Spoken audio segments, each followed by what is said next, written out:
미국의 해군 회보에 실린 이야기입니다. 두 대 전함이 굳은 날씨 가운데서 며칠 동안 해상 훈련을 하고 있었습니다. 그때 짙은 안개로 인해서 가시거리가 굉장히 짧았기 때문에 선장은 모든 움직이는 물체에서 시선을 떼지 않고 계속해서 보고 있었습니다. 어둠이 깔린 직후에 한 경계병이 이렇게 보고를 해왔습니다. 우현에 불빛을 발견했다고 이야기를 합니다. 오른쪽에 불빛을 발견했습니다. 그러자 선장이 묻습니다. 그 빛이 고정되어 있는가 아니면 후미 쪽으로 움직이는가? 경계병은 대답합니다. 고정되어 있습니다, 선장님. 이 말은 곧 앞에 있는 불빛과 충돌할 수 있는 위험이 있다는 말이었습니다. 그래서 선장은 신호수를 불러서 이렇게 말합니다. 앞에 있는 배에 이렇게 신호를 보내도록 하라. 이대로는 서로 충돌한다. 그러니까 그쪽에서 20도를 방향을 전환하라. 이 말을 전하자 상대방에게서 이렇게 신호가 왔습니다. 당신들이 20도를 변경하는 것이 좋겠습니다. 그러자 선장은 이렇게 말합니다. 신호를 보내라. 내가 선장이다. 너희가 20도 진로를 변경하라. 그러자 이렇게 대답이 왔습니다. 저는 2등 수병입니다. 그쪽에서 20도 진로를 변경하는 것이 좋겠습니다. 그러자 선장은 굉장히 화가 났습니다. 그래서 이렇게 외쳤습니다. 당장 신호를 보내. 나는 전함이다. 20도 진로를 변경하라. 그러자 상대방 불빛에게서 신호가 왔습니다. 저는 등대입니다. 그쪽에서 신호를 방향을 바꾸십시오. 그 얘기를 듣고 배가 진로를 변경했다는 그런 이야기가 있습니다. 사실 이 선장은 자신의 전함의 선장이라는 그 중요한 지위를 가지고 있다는 사실 때문에 자신은 교만해졌고 자기 확신에 차 있었던 겁니다. 자기 앞에 있는 모든 존재는 자기를 비켜가야 된다는 그런 상식으로 대했습니다. 그렇게 생각하다 보니까 상대방이 누구인지 먼저 확인해야 된다는 그 사실조차 잊어버린 채 가장 기본을 잊어버리고 행동을 했던 겁니다. 배를 모는 모든 사람에게 상식은 그 등대를 잇는다는 그 등대가 있다는 그 사실조차 잊어버리고 모든 것을 자기 중심적으로 생각했기 때문에 이런 일이 발생했던 겁니다. 우리도 우리 자신만을 생각하고 우리 환경이나 우리의 문제만을 생각하다 보면 인생의 상식이자 가장 기본인 하나님이 우리 인생의 등대라는 사실을 잊어버리고 살아갑니다.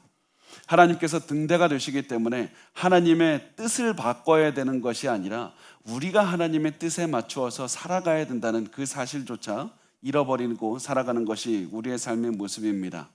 그래서 우리가 가장 먼저 회복해야 되는 것은 하나님이 우리 신앙의 등대라는 그런 인생의 기본, 신앙의 기본을 회복하는 것이 가장 중요합니다.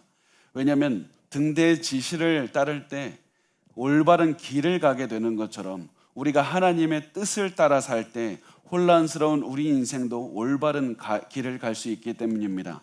그래서 우리에게 지금 필요한 것은 새로운 능력도 아니고 어떠한 새로운 지식도 아니라 우리가 상식처럼 알고 있는 것, 너무나도 당연하게 알고 있는 것, 하나님을 인정하고 하나님의 뜻을 따라서 살아가는 겁니다. 우리 아는 대로 사셨으면 좋겠습니다. 그리고 아는 대로 신앙의 상식대로 살아가지 못해서 하나님의 처벌을 받은 많은 사람들이 있는데 그 중에 한 명이 바로 우리가 오늘 나누는 사울이 됩니다. 사울은 선택의 기회가 있을 때마다 하나님의 뜻을 거부했고 사람들의 인정을 받기 위한 그런 선택을 했습니다. 자신이 잘못된 선택을 하고 있다는 것 본인도 잘 알고 있었습니다. 그렇지만 사울은 계속해서 잘못된 길을 걸어갔습니다. 그러다가 오늘 본문에서는 사울은 인생 최대의 고난을 만나게 됩니다. 이 고난 앞에서 사울은 어떤 반응을 보일 것인가? 하나님께로 돌아갈 것인가? 고난 앞에서 비로소 정신을 차리고 등대이신 하나님을 따라갈 것인가? 아니면 또 다른 잘못된 선택을 할 것인가? 우리가 사울의 위치에 있다면 어떠한 선택을 할 것인지 한번 생각을 하면서 오늘 말씀을 같이 나눴으면 좋겠습니다. 오늘 본문은 사울의 위기에 대해서 기록을 하면서 말씀을 시작합니다. 우리 사무엘상 28장 1절 같이 한번 읽어보겠습니다. 시작. 그때 블레셋 사람들이 이스라엘과 싸우려고 군대를 모집한지라 아기스가 다윗에게 이르되 너는 밝히 알라 너와 내 사람들이 나와 함께 나가서 군대에 참가할 것이니라. 자, 블레셋 왕 아기스는 이스라엘과 싸우려고 군대를 모집하고 군대를 이제 준비했습니다. 여기서 우리가 한 가지 알고 지나갈 것은 아기스라는 것은 그 사람의 이름이 아니라 직책 그 블레셋의 왕을 그 지칭할 때 쓰는 말입니다. 마치 파라오 그 바로가 이집트의 왕의 이름이 아니라 그 임금을 지칭하듯이 아기스는 블레셋의 왕을 말하는 그런 그 명칭이 됩니다. 이 아기스는 이스라엘과 싸우기 위해서 군대를 준비시켰습니다. 왜 이스라엘과 하필 싸우려고 했는가 하면 이스라엘은 지금 무너지고 있었기 때문입니다. 사울은 여력이 있을 때마다 자기의 정적인 다윗을 잡으려고 군대를 일으켰고 이스라엘 최고의 전사인 다윗은 지금 자기 밑에서 자신의 신하로 섬기고 있었다고 생각하고 있었습니다. 분명 우리가 지난번에 사무엘상 27장에 보면 다윗은 아기스를 속여서 분명히 아기스의 신하가 아니지만 아기스의 신하인 것처럼 속여서 지금 항복한 것으로 여길 수 있도록 속이고 있었지만은 블레셋 왕은 이 다윗이 자기의 신하로 들어왔다고 굳건하게 믿고 있었습니다. 그렇기 때문에 이 아기스는 자신감을 가지고 이스라엘을 공격하려고 준비할 수 있었던 겁니다. 이런 블레셋 군대를 보는 사울은 굉장히 두려움이 가득 차 있었습니다. 강한 블레셋으로 다윗이 도망갔기 때문입니다. 다윗이 블레셋의 전력의 일원이 되었기 때문입니다.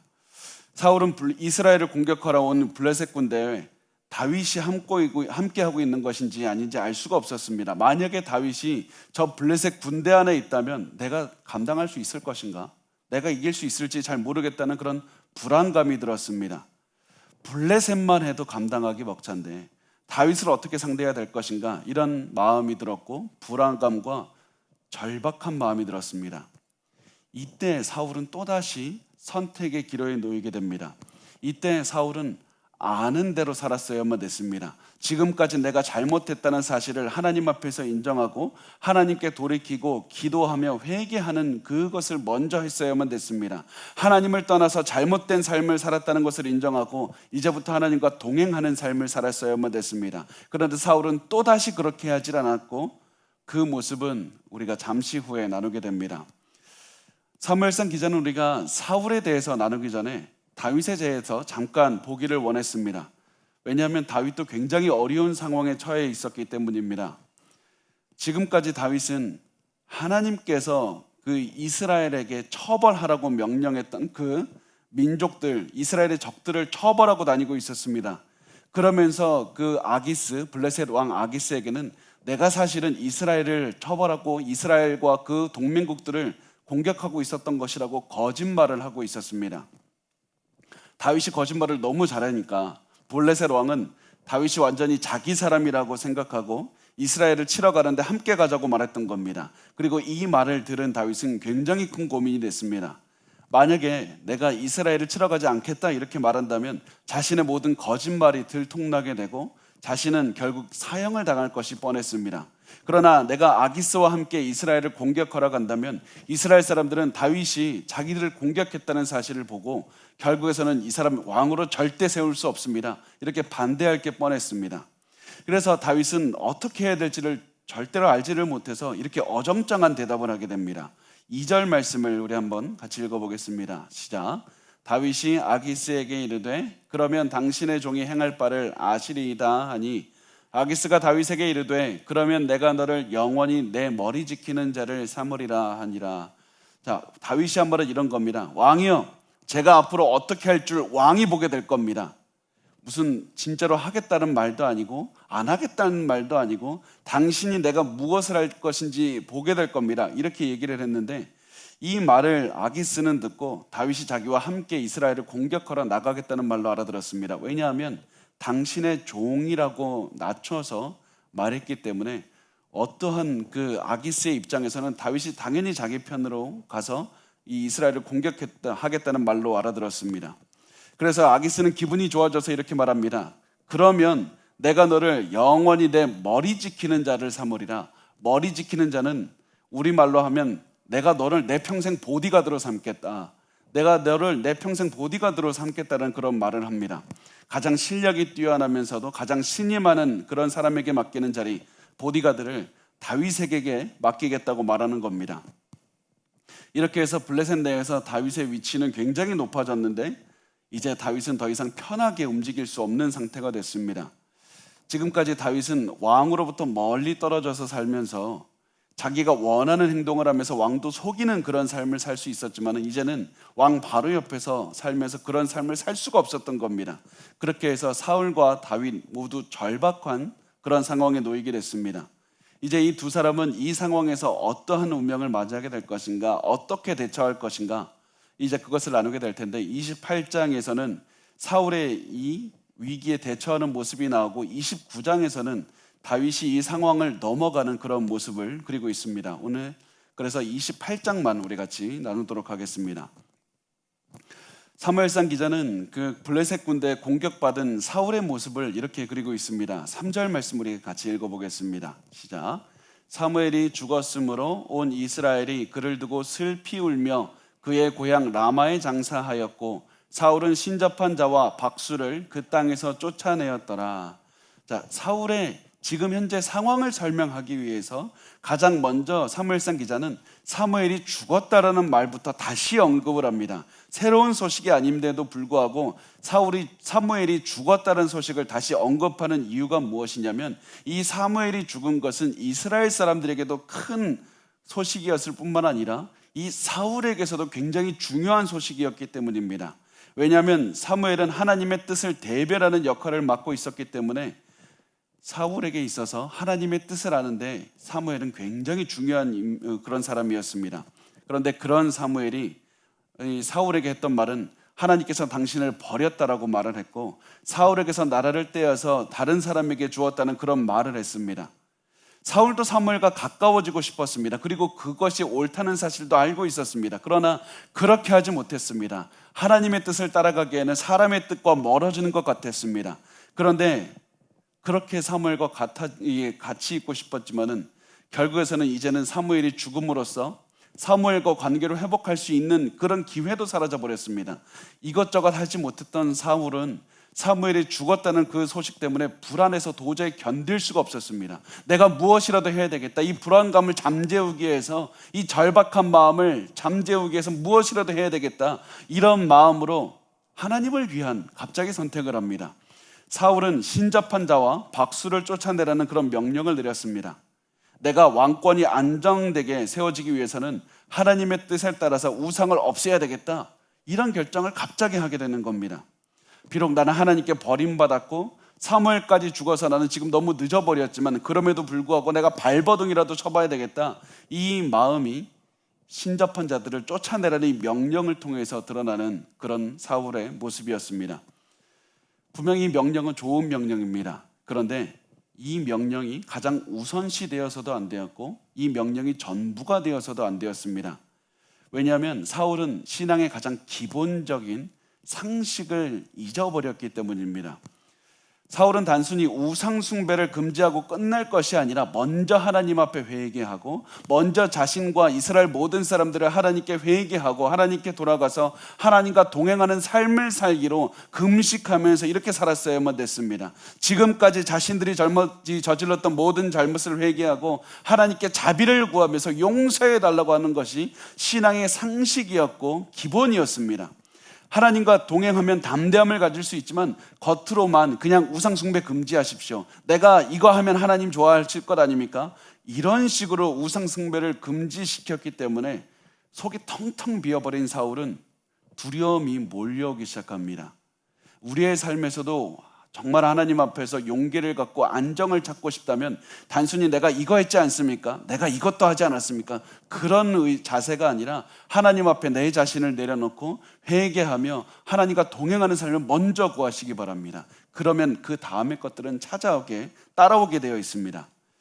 자, 이제 속이 비어버린 사울이 두려움이 가득 찬 그런 삶을 살아가는 그 모습이 이 사울의 마음이 다음 말씀에서 드러납니다. 우리 4절과 5절 말씀을 한번 같이 읽어보겠습니다. 시작.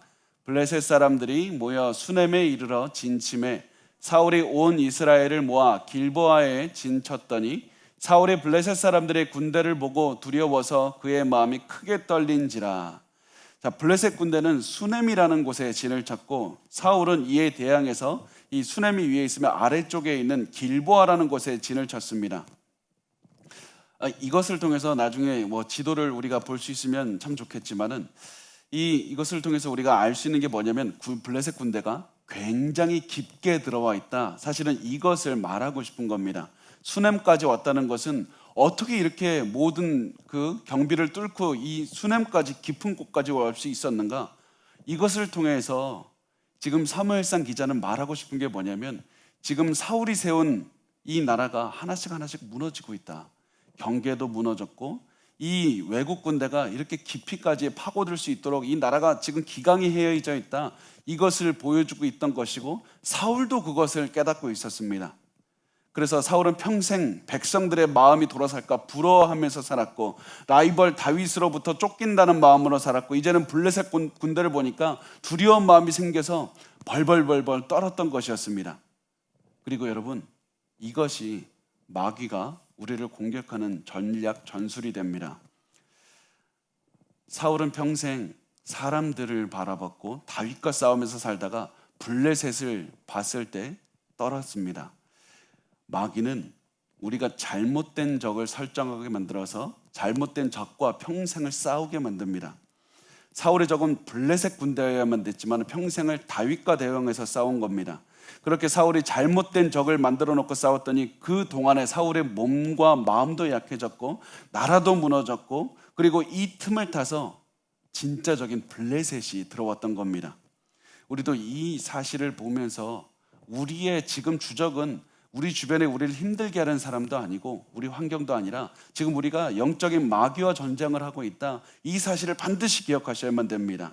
마귀가 자꾸 우리 주변 사람들과 전쟁을 하게 만들고 우리의 환경과 전쟁을 하게 만들어도 우리는 또다시 우리가 싸우는 대상은 사람이나 그 어떤 것도 아니라 마귀와 싸우고 있다. 영적인 전쟁을 벌이고 있다는 사실을 반드시 기억하시고 거기에서 승리를 하셔야만 됩니다. 만약 이 사실을 알면서도 내가 그것 때문에 내가 신경을 쏟을 수가 없습니다. 내가 지금 내 형제 자매 그 사람들과 싸우는 것이 더 중요합니다. 그것을 내가 알고 있지만은 그럼에도 불구하고 이 사람들과 싸우겠습니다. 이렇게 한다면 여러분 반드시 기억하십시오.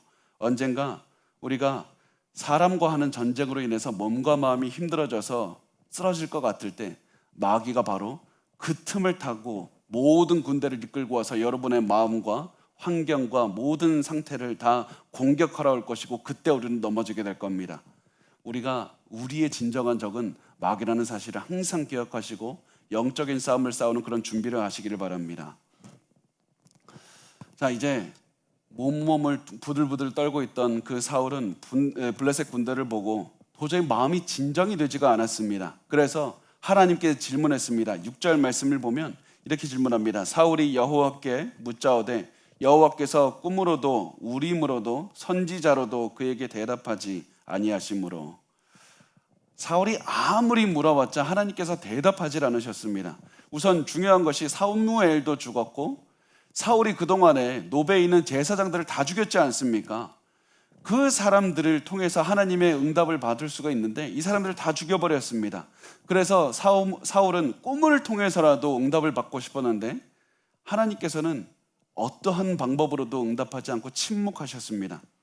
사울은 하나님이 침묵할수록 더욱 불안해져서 하나님께 질문했지만 어떠한 답도 들을 수가 없었습니다. 우리는 이때 질문해야 됩니다. 왜 하나님께서 사울에게 응답하지 않으셨습니까? 하나님께서 응답하면 좋은데 왜 응답하지 않으셨습니까? 하나님 왜 우리에게는 응답하지 않습니까? 내가 지금 하나님의 뜻을 기다리고 있는데 왜 내 삶에 응답하지 않습니까? 여러 가지 이유가 있을 수 있지만 그 중에 굉장히 중요한 것, 그리고 사울의 삶에 대입할 수 있는 그 답은 바로 이 말씀에서 우리가 찾을 수 있습니다. 시편 66편 18절 말씀입니다. 우리 같이 읽겠습니다. 시작. 내가 나의 마음에 죄악을 품었더라면 주께서 듣지 아니하시리라. 우리의 마음에 죄악을 품고 있으면 하나님은 절대로 우리의 기도를 듣지도 않으시고 응답하지도 않으십니다.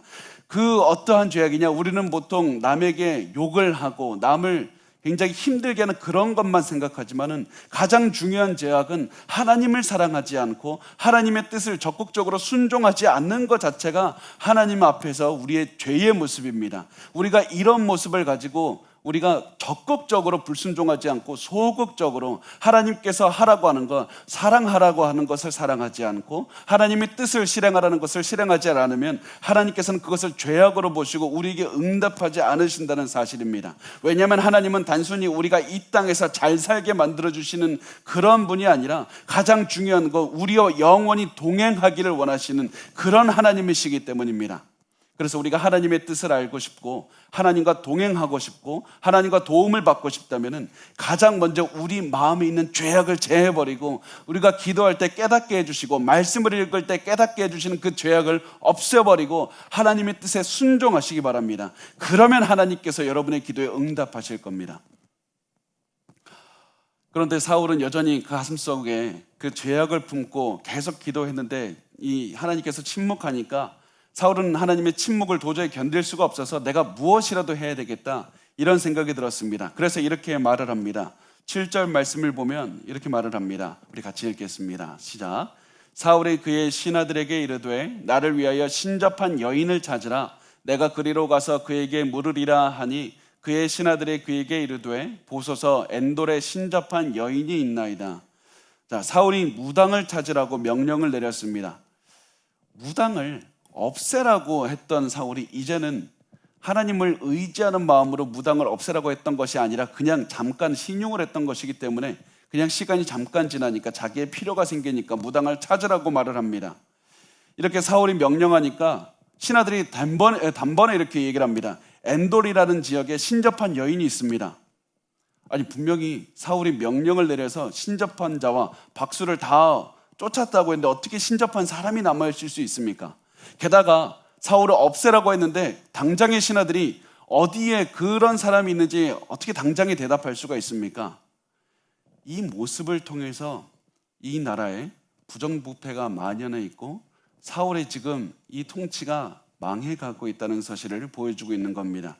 왕이 아무리 명령해도 신하들은 명령을 듣질 않았고 신접한 사람들을 살려주었고 자신들이 점을 보러 다녔다. 이것을 보여주고 있고 이것이 사울의 통치와 함께 스스로 이제 막을 내리고 있다는 사실을 우리에게 보여주고 있습니다. 이제 이렇게 해서 사울이 신접한 여자가 엔돌이라는 지역에 있다는 사실을 알게 됐습니다. 그런데 중요한 것은 엔돌에 있다는 것, 그것이 문제였습니다. 왜냐하면 엔돌은 블레셋 군대가 진을 치고 있는 수넴 그 뒤쪽에 있었기 때문입니다. 그래서 이 여자를 찾아가기 위해서는 블레셋 군대를 지나쳐 가야만 됐습니다. 그래서 사울은 고민하기 시작합니다. 내가 이 신접한 여인을 찾아가기 위해서는 큰 위험을 감수해야 되는데 내가 갈 것인가 말 것인가 이런 생각을 하다가 그래도 내가 이 여자를 만나서 신접한, 그래서 귀신을 만나야 되겠다 이런 생각을 해서 왕이 아닌 다른 사람의 옷으로 변장을 하고 갔습니다. 우리가 잠시 말씀을 나누면 그 사무엘상에서 굉장히 중요한 것이 옷이라는 사실을 기억하시기 바랍니다. 요나단이 옷을 다윗에게 벗어주고 사울이 옷을 벗고 이런 여러 가지 모습을 통해서 누가 왕이 될 것인지를 계속해서 보여주고 있고요. 여기에서도 사울이 또다시 옷을 벗음으로써 왕의 지위에서 내려오게 된다는 것을 또다시 알려주는 겁니다. 자, 우리 8절 말씀을 제가 읽어보겠습니다. 시작. 사울이 다른 옷을 입어 변장하고 두 사람과 함께 갈새 그들이 밤에 그 여인에게 이르러서는 사울이 이르되 청하노니 나를 위하여 신접한 술법으로 내가 내게 말하는 사람을 불러올리라 하니. 자, 사울이 옷을 갈아입고 신하들과 함께 그 여인을 찾아갔는데 밤에 찾아갔습니다. 밤에 찾아갔습니다. 우선은 밤에 움직인 이유가 무엇이냐면 두 가지 이유가 있는데 자신의 신분을 감추기 위해서 당연히 밤에 갔고요. 두 번째 이유는 귀신들이 밤에 더 많은 활동을 한다는 그런 미신적인 생각 때문에 그렇습니다. 우리나라도 그런 생각 많이 하시죠? 귀신들이 밤에 더 많이 활동을 한다는 그런 그 믿음 때문에 밤에 찾아갔습니다. 그렇게 해서 결국 이 신접한 여인을 만나게 됐는데 자신이 사울 왕이라는 그 사실을 밝히지 않고 그냥 자기가 말하는 죽은 사람 불러내라 이렇게 얘기를 합니다. 이 말을 들은 신접한 여인은 사울 왕이 이 신접한 자와 박수를 쫓아내라는 그 명령이 있었기 때문에 내가 이 당신의 말대로 이것을 그 사람을 불러내기가 좀 어렵습니다. 그러면서 주저하는 모습을 보여줍니다. 9절 말씀을 보면 여인이 그에게 이르되 내가 사울이 행한 일 곧 그가 신접한 자와 박수를 이 땅에서 멸절시켰음을 아나니 내가 어찌하여 내 생명의 올무를 놓아 나를 죽게 하려느냐 하는지라. 그러니까 이렇게 말하는 겁니다. 내가 신접하면, 내가 그 귀신을 불러내면 사울의 명령을 어기는 것이 될 것이고, 당신이 그 사실을 밀고 하면 나 사형당합니다. 내가 당신의 무엇을 믿고 당신의 말대로 귀신을 불러줍니까? 이 말을 들었을 때 사울은 분명히 자신이 잘못 가고 있다는 사실을 깨달았어야만 했습니다. 자기가 과거에 왜 그런 명령을 내렸는지 깨닫고 다시 돌아왔어야만 됐습니다. 그런데 사울은 자신의 계속해서 잘못 가기로 결정하고 그냥 죽은 영혼을 소환해 달라고 그렇게 이야기를 합니다. 10절 말씀을 보면 사울이 여호와의 이름으로 그에게 맹세하여 이르되 여호와께서 살아계심을 두고 맹세하노니 내가 이 일로는 벌을 당하지 아니하리라 하니, 사울은 하나님의 뜻에 반대하는 그런 행동을 하면서 하나님의 이름으로 맹세를 하고 있습니다. 왜 그러냐면 사울은 절박했기 때문입니다. 사울은 너무 절박했기 때문에 하나님의 이름으로 맹세하면서 하나님의 뜻을 정면으로 어겼던 겁니다. 그래서 우리가 절박할 때 조심해야 되는 겁니다. 우린 절대로 절박할 때 조심해야 됩니다. 우리가 절박하면 두 가지 종류의 그런 선택을 하게 됩니다. 하나는 하나님의 뜻을 더욱더 붙잡고 살아가든지, 아니면 제가 보면 대부분의 경우에 절박한 마음으로 하나님을 무시하고 세상으로 달려가는 그런 선택을 하게 됩니다. 절박해지면 하나님만 보고 살아갈 수도 있지만은 굉장히 많은 경우에 하나님이 아닌 다른 것만 바라보면서 살아갈 수가 있게 됩니다. 그래서 여러분, 절박한 마음이 든다면 우리가 잘못되고 잘못 갈 수 있다는 그런 사실을 항상 기억하시고, 내가 오히려 지금 절박한 마음으로 하나님만 붙잡아야 된다, 그 생각을 하시고 반드시 사셨으면 좋겠습니다. 이 절박한 사울의 맹세를 들은 여인은 이렇게 말을 했습니다. 11절과 12절을 보면 이렇게 말합니다. 여인이 이르되 내가 누구를 내게로 불러오리랴 하니 사울이 이르되 사무엘을 불러오리라 하는지라. 여인이 사무엘을 보고 큰 소리로 외치며 사울에게 말하여 이르되 당신이 어찌하여 나를 속이셨나이까? 당신이 사울이시나이까? 여인이 내가 어떤 사람의 영혼을 끌어올려야 됩니까? 이렇게 물어봤고, 사울은 사무엘이라고 얘기를 했습니다. 그 다음에 굉장히 재미있는 장면이 나오는데, 여인 앞에 사무엘 선지자가 정말 나타난 겁니다. 그러니까 이 여자가 너무 깜짝 놀라서 큰 소리로 외치는 겁니다. 여기에서 우리가 한 가지 질문해야 될 것이 무엇이냐면, 이 여자가 어떻게 사무엘을 불러낼 수 있었을까? 이 여자가 불러낸 사무엘은 진짜 사무엘일까, 귀신일까? 그것이 중요합니다. 우선 우리가 알아야 될 것은 마귀는 절대로 죽은 자를 불러낼 수 없습니다. 마귀는 절대로 죽은 자를 불러낼 수 없습니다. 그래서 지금까지 여인을 통해서 불러낸 모든 죽은 사람은 실제로 죽은 사람의 영혼이 아니라 죽은 사람을 가장한 악마 마귀의 모습이었습니다. 그래서 많은 학자들이 이 여인 앞에 등장한 사무엘도 귀신일 것이다, 마귀가 지금 사무엘을 가장해서 나온 것일 것이다, 이렇게 생각을 합니다. 이 여인이 죽은 사무엘의 영혼을 데리고 올 수 없기 때문에 악마가 거짓으로 사무엘의 역할을 하고 있다고 말을 합니다. 그런데 다른 많은 학자들도 동시에 이 여인 앞에 등장한 사무엘은 실제 사무엘의 영혼이라고 말을 합니다. 그리고 저도 이 말에 동의를 합니다. 왜냐하면 이게 가장 자연스러운 설명이 되기 때문인데요. 자, 그렇다면 어떻게 이 여자가, 접신하는 여자가 사무엘을 불러낼 수 있었는가? 그것은 이 여자가 불러낸 것이 아니라 하나님께서 이 여인과 상관없이 사무엘의 영혼을 보여주셨다고 보는 것이 훨씬 맞습니다. 마치 예수님 앞에 모세와 엘리야가 잠깐 나타났던 것처럼 사울 앞에 사무엘을 하나님께서 잠깐 보내주셨던 겁니다. 이렇게 해서 그럼 왜 보내주셨는가? 사울에게 마지막 경고를 하기 위해서였습니다. 너 이렇게 살아서는 안 된다, 돌이켜야 된다, 지금이라도 늦지 않았으니 돌이키라, 너 이제라도 이렇게 살지 말고 돌이켜야 된다고 경고하기 위해서 하나님의 은혜로 사무엘을 보내주신 겁니다. 이렇게 해서 사무엘은 여인에게는 보였지만은 사울에게는 보이지가 않았습니다. 그래서 사울은 여인에게 이렇게 말을 합니다. 13절과 14절 말씀을 보면 이렇게 말을 했습니다. 왕이 그에게 이르되 두려워하지 말라, 내가 무엇을 보았느냐 하니 여인이 사울에게 이르되 내가 영이 땅에서 올라오는 것을 보았나이다 하는지라. 사울이 그에게 이르되 그의 모양이 어떠하냐 하니 그가 이르되 한 노인이 올라오는데 그가 겉옷을 입었나이다 하더라. 사울이 그가 사무엘인 줄 알고 그의 얼굴을 땅에 대고 절하니라. 자, 우선 사울이 누가 보이냐고 그렇게 했더니 겉옷을 입은 노인이 보였습니다. 이 겉옷은 사무엘이 그 옷이 찢겨져서 이 옷은 찢겨진 것을 보면 하나님께서 이 왕국을 당신보다 나은 다른 사람에게 주겠습니다. 이 옷입니다. 이 옷차림에 대한 설명을 듣고는 사무엘이 올라왔구나, 이 사실을 확실한 사울은 우선 사무엘에게 절을 해서 이 사무엘에 대한 존경을 표시했습니다. 그러면서 15절에 이렇게 사무엘이 말을 합니다. 사무엘이 사울에게 이르되 내가 어찌하여 나를 불러 올려서 나를 성가시게 하느냐 하니 사울이 대답하되 나는 심히 다급하니이다. 블레셋 사람들은 나를 향하여 군대를 일으켰고 하나님은 나를 떠나서 다시는 선지자로도 꿈으로도 내게 대답하지 아니하시기로 내가 행할 일을 알아보려고 당신을 불러 올렸나이다 하더라. 사무엘이 나를 왜 불렀냐 이렇게 물었더니 사울은 하나님의 뜻을 찾을 수가 없어서 왔다고 이야기를 합니다. 그러니까 지금 내가 무엇을 해야 될지 알려달라고 말을 합니다. 이것이 바로 사울이 사무엘을 찾은 이유였습니다.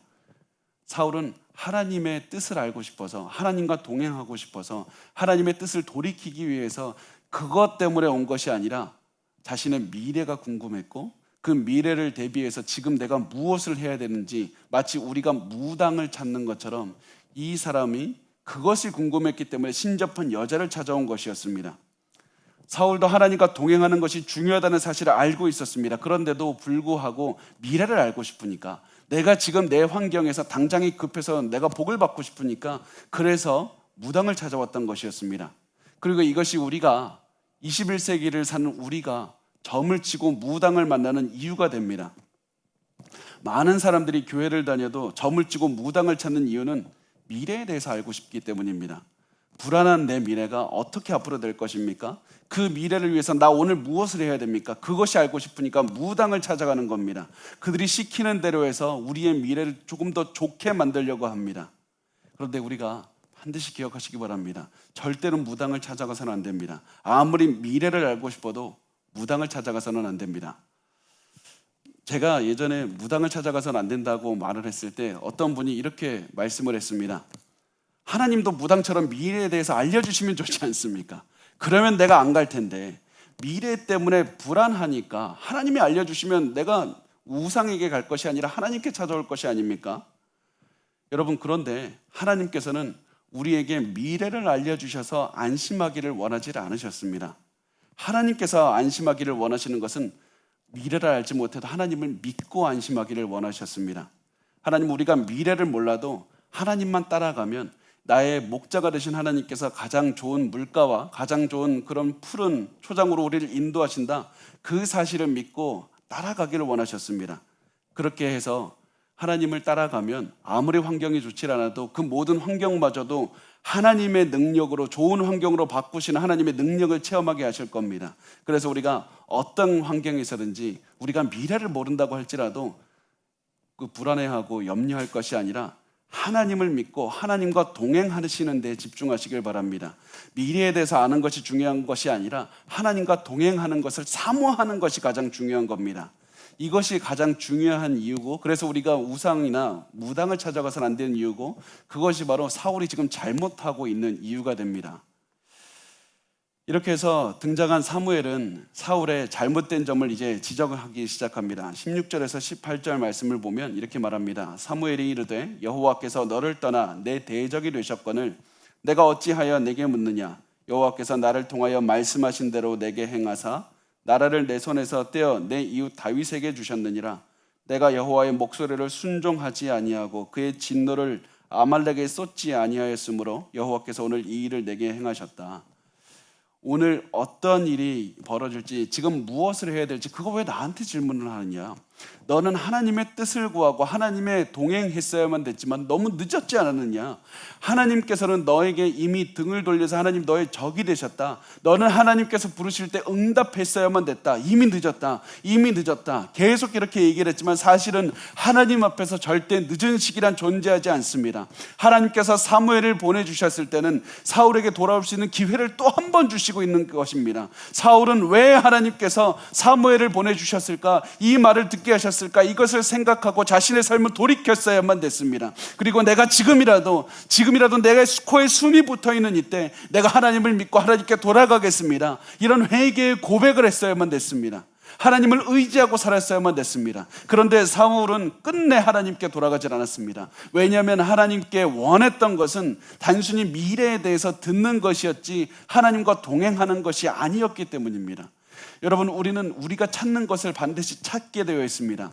악한 것을 찾는 사람은 반드시 악한 것을 찾게 되어 있습니다. 선한 것을 찾는 사람은 선한 것을 찾게 되어 있습니다. 하나님의 뜻을 구하시면 반드시 하나님의 뜻을 찾게 되어 있습니다. 끝까지 하나님의 뜻을 구하시고 하나님과 동행하시는 것을 찾으시기 바랍니다. 그러면 하나님 반드시 우리에게 응답하십니다.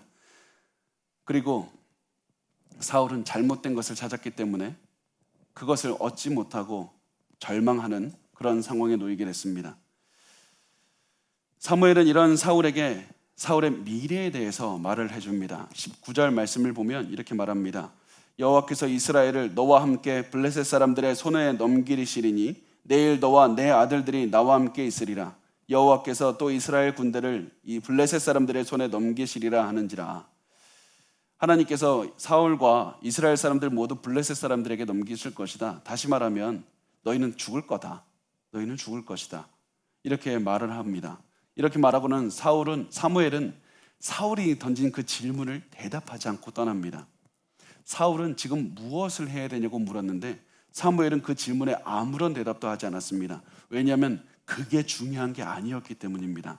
하나님께서 사울에게 원하시는 것은 무엇을 해라, 미래가 어떻게 된다, 이런 점을 치는 것이 아니라 회개하는 심령을 원하셨기 때문입니다. 자, 그래서 그 사무엘이 떠나자 사울은 모습은 이렇게 그리고 있습니다.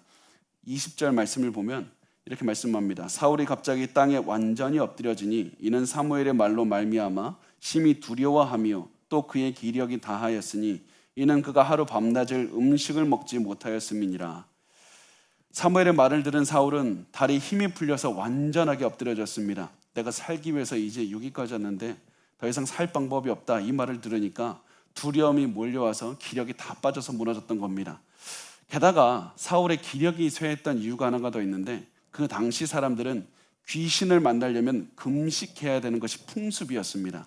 하나님 앞에 자복하고 회개하면서 금식을 했어야 되는데 사울은 귀신을 만나기 위해서 금식을 했던 겁니다. 그래서 사울은 자신의 목적을 이루지 못하니까 결국에서는 그 금식 때문에서도 더욱 힘이 풀려서 완전히 엎드려졌던 겁니다. 이 모습을 본 신접한 여인은 이렇게 말했습니다. 21절부터 23절을 보면 그 여인이 사울에게 이르러 그가 심히 고통당함을 보고 그에게 이르되 여종이 왕의 말씀을 듣고 내 생명을 아끼지 아니하고 왕이 내게 이르신 말씀을 순종하였사오니 그런즉 청하건대 이제 당신도 여종의 말을 들으사 내가 왕 앞에 한 조각 떡을 드리게 하시고 왕은 잡수시고 길 가실 때 기력을 얻으소서 하니 사울이 거절하여 이르되 내가 먹지 아니하겠노라 하니라. 그의 신하들과 여인이 강권하매 그들의 말을 듣고 땅에서 일어나 침상에 앉으니라. 제가 저기에 순종하였다고 들으사 내가 당신의 말에 순종했고 당신은 내 말을 들으라, 이 말을 이게 강조한 이유가 무엇이냐면 둘 다 같은 단어이기 때문입니다. 둘 다 순종하라는 말이기 때문입니다. 위대한 이스라엘의 하나님의 기름 부은 자가 지금 한낱 신접한 여인의 순종한 그 말에 순종하는 상황까지 놓이게 됐던 겁니다. 결국에서는 이렇게 해서 여인이 말한 대로 시킨 대로 여인의 준 음식을 먹는 순종하는 모습을 보이게 됩니다. 이렇게 해서 성경은 집으로 돌아가는 사울의 모습을 이렇게 그립니다. 24절과 25절 말씀을 보면 이렇게 그리고 있습니다. 여인의 집에 살찐 송아지가 있으므로 그것을 급히 잡고 가루를 가져다가 뭉쳐 무교병을 만들고 구워서 사울 앞에와 그의 신하들 앞에 내놓으니 그들이 먹고 일어나서 그 밤에 가니라. 자, 이 말씀에서 굉장히 중요한 것은 사울이 밤에 갔다는 겁니다. 사울의 마지막 모습은 밤에 집으로 돌아가는 것으로 그리고 있습니다. 그런데 사울은 처음부터 밤에 다녔던 사람이 아니었습니다. 사울이 처음에 왕이 됐을 때 그 모습을 어떻게 그리고 있냐면 사무엘상 9장 26절 말씀을 보면 이렇게 써 있습니다. 그들이 일찍 일어날 새 동틀 때쯤이라 새벽에 하나님께서 사울을 부르셔서 사울에게 기름을 부으셨던 겁니다. 이렇게 사울의 인생은 새벽에 시작해서 밤에 끝나게 됩니다.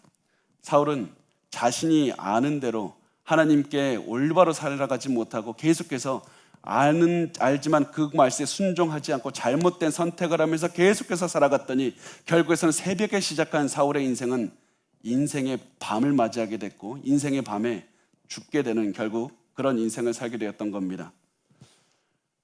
물론 사울도 정답을 알고 있었습니다. 사울도 하나님을 따라서 살아야 된다는 걸 알고 있었습니다. 그리고 어떻게 하나님을 따르는 것인 줄도 알고 있었습니다. 사울도 다윗을 증오해서는 안 된다는 것도 알고 있었고 사람들이 아니라 하나님을 따르는 삶을 살아야 되는 것도 알고 있었습니다. 그렇지만 사울은 아는 대로 선택하지 않았기 때문에 하나님의 뜻에 따라 살지 않았기 때문에 불안함과 두려움과 염려로 가득한 그런 삶을 살 수밖에 없었던 것이었습니다. 여러분, 우리가 이 사울의 모습을 보면서 반드시 기억하시기 바랍니다. 우리에게 지금 필요한 것은 어떠한 새로운 능력도 아니고 새로운 지식도 아닙니다. 우리에게 지금 필요한 것은 아는 것을 실천하는 그런 삶의 모습입니다. 우리에게 지금 필요한 지식은 복음을 아는 지식이고 예수 그리스도의 십자가를 아는 지식이고 우리에게 지금 필요한 결단은 새로운 무엇인가를 하겠다는 결단이 아니라 복음대로 살아가겠다는 그 결단만이 필요한 겁니다. 우리가 성경을 상식으로 삼고 성경대로 상식대로 사시길 바랍니다. 그러면 여러분 앞에 있는 그 어려움도 넘어갈 수가 있게 됩니다. 지금과는 전혀 다른 인생을 살아가게 됩니다. 우리에게 지금 하나님께서 주신 능력은 복음의 능력이고 그 복음의 능력을 이제부터 살아내셨으면 좋겠습니다. 전혀 다른 인생을 살아갈 수가 있을 겁니다.